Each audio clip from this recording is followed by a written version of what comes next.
Welcome to the Salmon Runs YouTube. Enjoy the video. In this video, I will explain how to replace a water pump on a Dodge Journey. First, ensure you have all necessary tools, including a new water pump, gasket, and fresh coolant. Begin by disconnecting the negative battery cable for safety. Next, position a drain pan beneath the radiator and open the drain cock to completely empty the cooling system.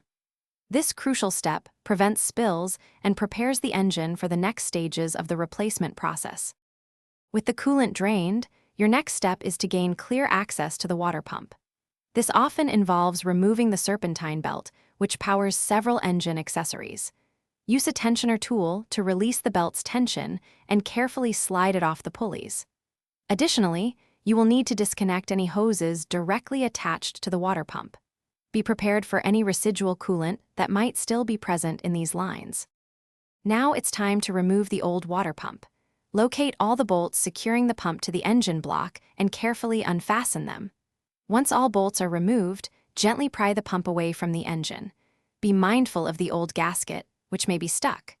After removal, meticulously clean the mounting surface on the engine block. Any old gasket material or corrosion must be completely removed to ensure a perfect seal for the new pump. Finally, install your new water pump. Apply a new gasket and carefully position the pump, then tighten all bolts to the manufacturer's specified torque. Reconnect all hoses securely and reroute the serpentine belt, ensuring it is correctly tensioned. Close the radiator drain cock and refill the cooling system with the appropriate coolant mixture. Start the engine, allow it to reach operating temperature, and bleed any trapped air from the system for optimal performance. Thanks for watching.